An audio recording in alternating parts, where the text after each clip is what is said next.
విశ్వరచన అంతా బ్రహ్మదేవుడు చేస్తాడు. సకల విజ్ఞానాన్ని, విశ్వ సృష్టికి ఆయనే మూల పురుషుడు. బ్రహ్మదేవుడు నిద్రిస్తున్న సమయంలో 4 వేదాలను ఒక రాక్షసుడు దొంగలిస్తాడు. అతని పేరు హయగ్రీవుడు. క్రూరమైన స్వభావం కలవాడు. ధర్మబద్ధమైన జీవన విధానానికి రాక్షసులు వ్యతిరేకులు. హయగ్రీవుడు తను దొంగలించిన 4 వేదాలతో సహా సముద్ర అడుగు భాగాన దాగి ఉన్నాడు. ఆ కాలంలో సత్యవ్రతుడు అనే ఋషి ఉండేవాడు. ఒకనాడు ఉదయం వేళ సత్యవ్రతుడు సంధ్యావందనంలో నిమగ్నమై ఉన్నాడు.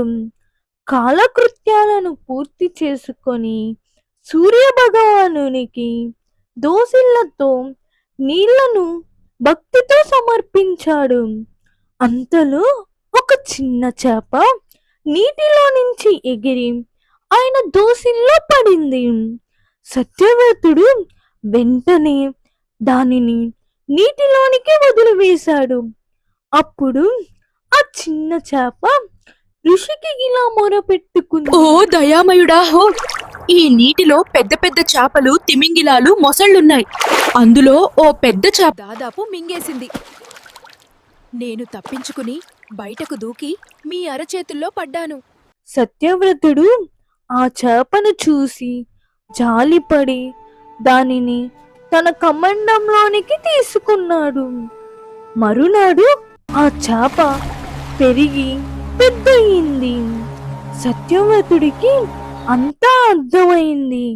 అది సాధారణమైన చేప కాదని, సాక్షాత్తు శ్రీ మహావిష్ణువే ఆ రూపాన్ని ధరించాడని గ్రహించాడు. దేవాది దేవా, నీకు మాత్రమే ఇలా పెరగడం సాధ్యం అంటూ చేతులు జోడించుకొని నమస్కరించాడు. నేను శ్రీ మహావిష్ణువునే. సరిగా ఈ రోజు నుంచి 7 రోజులకు మహా జలప్రళయం రానున్న కారణంగా ముల్లోకాలు నీట మునుగుతాయి. నేను మీకోసం ఒక నావను పంపుతాను.